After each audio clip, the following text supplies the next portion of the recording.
जैसे कस्तूरी मृग खुद के अंदर से निकलने वाली सुगंध को ढूंढने के लिए पूरे जंगल में घूमता रहता है, ठीक उसी तरह हम अपनी प्रतिभा, अपने हुनर को न पहचान कर इधर उधर भटकते रहते हैं।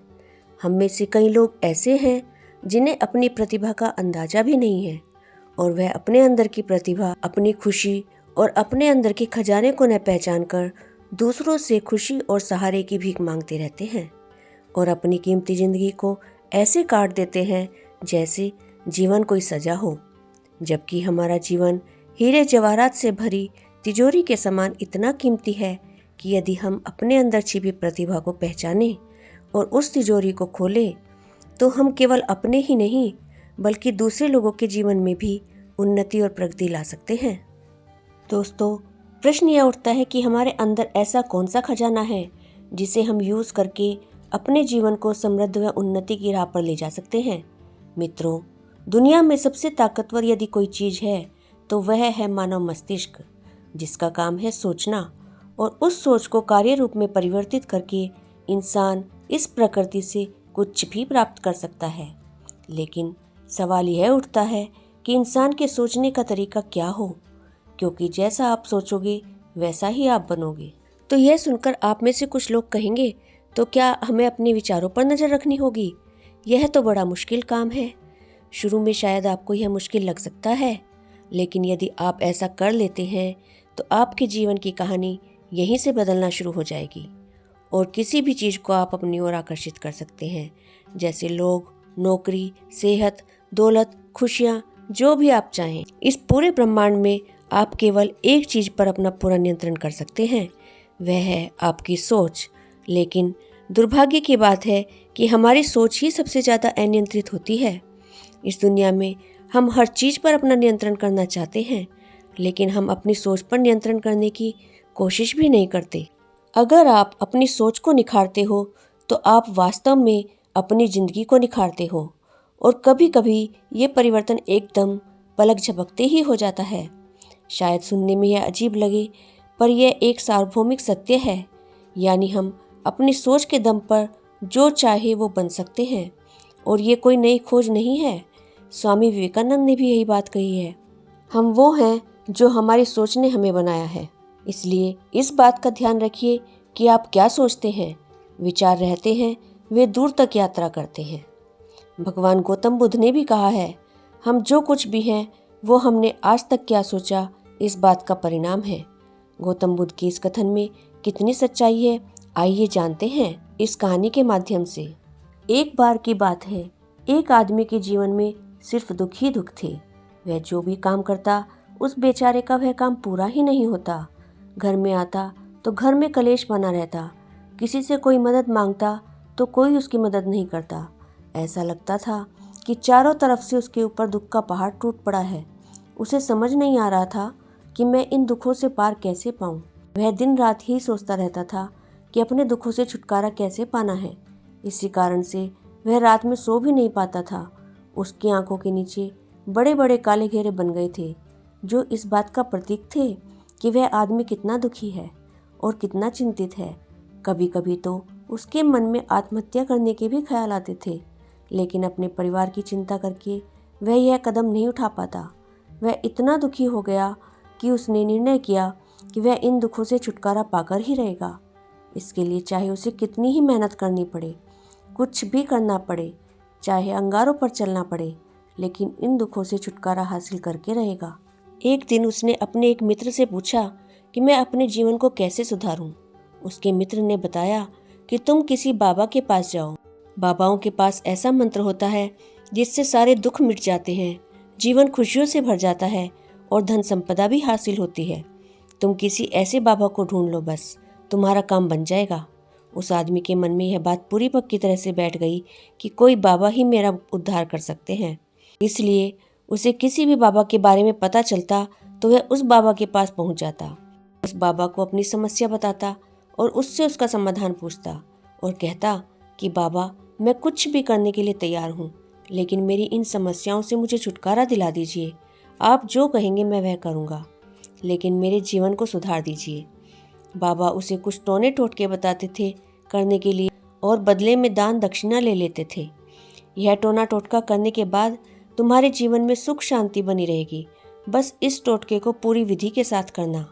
वह आदमी घर लौटकर पूरी विधि के साथ टोने टोटके करने लगता, लेकिन बहुत टोने टोटके करने के बाद भी उसके जीवन में कोई बदलाव नहीं आया। इसके विपरीत उसका जीवन और ज़्यादा दुखी हो गया। जो भी बाबा उसे टोना टोटका देता था, वह बदले में उससे दान दक्षिणा लेता था। इससे उसका धन भी धीरे धीरे खत्म हो रहा था। इससे उसके जीवन में दुख और ज़्यादा बढ़ गया था।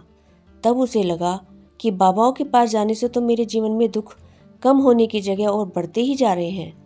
तो मुझे क्या करना चाहिए? बाबाओं के पास जाऊं या न जाऊं? फिर एक दिन एक आदमी ने उसे बताया कि तुम अपने घर में किसी पंडित को बुलाकर हवन करवा लो। हवन होगा, घर शुद्ध हो जाएगा। कोई भी बुरी ऊर्जा होगी घर में तो वह बाहर चली जाएगी। किसी पंडित को बुलाकर पूरे विधि विधान से मंत्र उच्चारण कराओ, हवन कराओ, जिससे घर में सुख शांति आए। उस आदमी के मन में यह बात बैठ गई और उसने एक पंडित को बुलाकर अपने घर पर हवन करवा दिया। हवन अच्छी तरह से संपन्न हुआ। बदले में पंडित जी ने भी अच्छी दान दक्षिणा ली और उसके बाद वह वहाँ से विदा हो गया। लेकिन कुछ दिनों के बाद उस आदमी को महसूस हुआ कि उसके जीवन में अभी भी कोई बदलाव नहीं आया है। अब वह आदमी पूरी तरह से दुखी हो गया और ज़्यादा परेशान हो गया। अब तो उसे लगने लगा कि मेरे जीवन में से दुख कभी खत्म होंगे ही नहीं, और यह सोच सोचकर उस आदमी का बुरा हाल हो गया था। एक दिन उसे अपने मित्र से एक ऐसे बाबा के बारे में पता चला जो समाधान बताने के लिए कोई दान दक्षिणा नहीं लेता था। उस आदमी को लगा कि यह बाबा दूसरे बाबाओं की तरह नहीं हो सकता, क्योंकि यह तो दान दक्षिणा लेता ही नहीं, और अगर दान दक्षिणा नहीं लेता तो सच में कोई सिद्ध बाबा होगा। यह सोचकर वह उस बाबा के पास पहुंच जाता है। जब वह आदमी वहां पर पहुंचता है तो वह बाबा ध्यान में बैठे हुए थे। यह देखकर वह आदमी वहीं पर चुपचाप बैठकर ध्यान से बाहर आने का उनका इंतजार करने लगा। थोड़ी देर बाद बाबा ने आंखें खोली तो सामने एक दुखी और परेशान युवक को बैठे देखा। उसकी आंखों के नीचे काले घेरे देखकर ही समझ गए कि यह आदमी अपने जीवन से कितना परेशान है।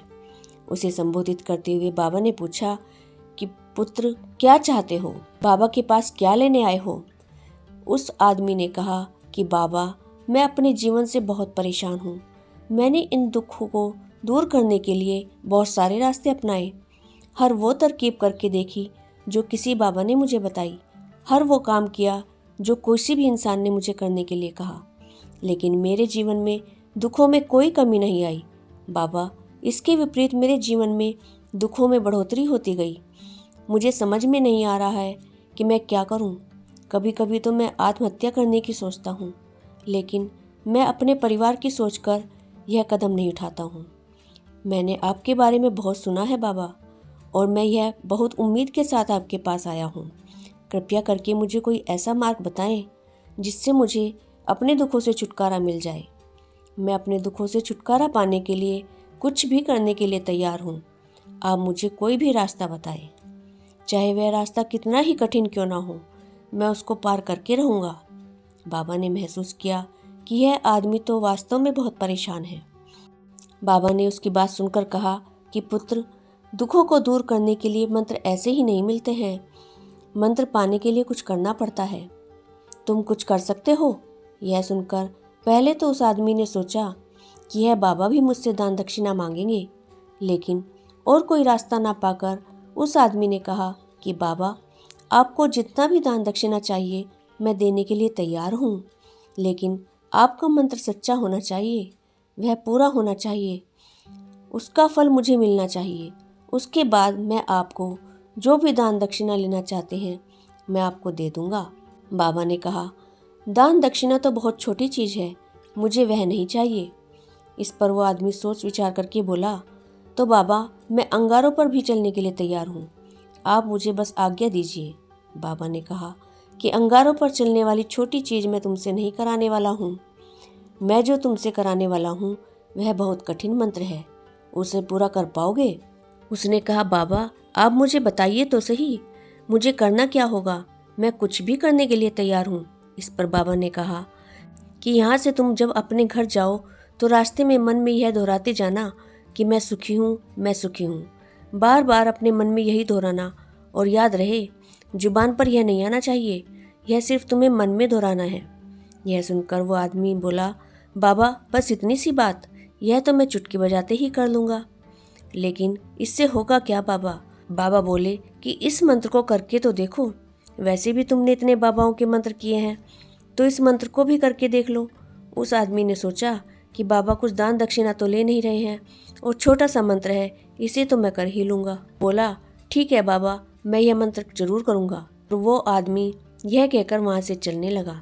लेकिन जैसे ही वह चलने लगा, पीछे से बाबा ने बोला कि बेटा एक बात याद रखना, जब तुम यह मंत्र अपने मन में दोहराना तो तुम्हारे मन में बंदर के विचार नहीं आने चाहिए, बंदर का ख्याल भी नहीं आना चाहिए, तो ही यह मंत्र सिद्ध होगा। आदमी बोला, मुझे तो आज तक बंदर का कोई विचार नहीं आया, तो अब क्यों आएगा? आप चिंता मत करिए बाबा, मैं बस मन में यही दोहराऊंगा कि मैं सुखी हूँ, मैं सुखी हूँ। इसके अलावा बंदर का कोई भी विचार मेरे मन में नहीं आएगा। यह कहकर वह आदमी वहाँ से चल देता है। वह अपने मन में मैं सुखी हूँ, मैं सुखी हूँ यह दोहराता हुआ थोड़ी दूर ही चला था कि उसके मन में अचानक बंदर का ख्याल आ गया। बंदर का ख्याल एक बार आया और चला भी गया।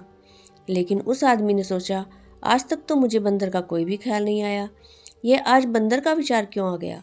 और ऐसे ही करके उसने उस बंदर के विचार को पकड़ लिया, और वह यह भूल गया कि मुझे क्या मंत्र दोहराना है, और वह बंदर के बारे में सोचने लगा। जब थोड़ी देर बाद फिर से उसे होश आया तो वह फिर से अपना वही मंत्र दोहराने लगा जो बाबा ने उसे बताया था, मैं सुखी हूँ, मैं सुखी हूँ। लेकिन अचानक से उसे एक बंदर दिखाई दिया, और यह देखकर फिर से उसके मन में बंदर का विचार उठ गया, और यह देखकर वह इस विचार को बाहर फेंकना चाहता था कि मेरे अंदर किसी तरह से बंदर का विचार ना आए। लेकिन उसे तो सामने बंदर ही दिखाई दिया। ऐसे ही जद्दोजहद करते वह घर पर पहुंचा। घर पहुंचने के बाद उसने अपनी पत्नी से कहा कि मुझे खाने में बंदर परोस दो। और जब उसे एहसास हुआ कि उसने क्या बोल दिया, तो वह अपने बाल नोचने लगा और दीवारों में सर मारने लगा कि आज तक मुझे बंदर का कोई भी ख्याल नहीं आया, और आज मुझे यह क्या हो रहा है कि मुझे हर जगह बंदर ही बंदर नजर आ रहे हैं। यह कैसी माया है? यही सोच सोचकर वह आदमी रात भर सो नहीं पाया। रात भर करवटें बदलता रहा, और सुबह उठकर सीधे उसी बाबा के पास पहुंचा और उनके चरणों में गिरकर कहा कि बाबा, पता नहीं क्या चमत्कार हो रहा है, आज तक मुझे बंदर का कोई विचार नहीं आया, लेकिन कल से जब से आपने मुझसे कहा कि बंदर का विचार नहीं आना चाहिए, तब से मुझे हर जगह बंदर ही बंदर नजर आ रहे हैं। मुझे तो आपके पीछे पेड़ पर बैठा बंदर केले खाते हुए दिखाई दे रहा है। यह क्या हो रहा है बाबा? यह सुनकर बाबा हंसने लगे और बोले, बेटा, मन का जाल एक ऐसा जाल है जिसे समझ पाना इतना आसान नहीं है। बंदर तो तुम्हारे रास्ते में पहले भी आते थे। जब तुम मेरे पास आए थे तो इन्हीं पेड़ों पर यह बंदर घूम रहे थे, लेकिन जब तुम्हारे ध्यान में यह बंदर नहीं था, तब तुम्हारे ध्यान में सिर्फ दुख थे। इसके अलावा बाबा ने उसे बताया कि बेटा, हम जिस चीज़ से दूर भागना चाहते हैं वह चीज़ हमारे मन में बहुत गहरे में प्रविष्ट हो जाती है और हमारे अंतर मन में समा जाती है। असल में हम जिस चीज़ से छुटकारा पाना चाहते हैं उससे छुटकारा इसीलिए पाना चाहते हैं कि वह हमारे साथ बहुत गहरे से जुड़ी हुई है, और हम जितना ही उससे छुटकारा पाना चाहते हैं वह उतनी ही गहरी हमारे मन में बैठती चली जाती है और आखिरकार हमारे अंतर मन में छा जाती है। ऊपर से तो हम चाहते हैं सुखी होना कि मैं सुखी हूँ, मैं सुखी हूँ, हमारे होठ भी यही बोलते रहते हैं, लेकिन हमारे जीवन में दुख समाये होते हैं।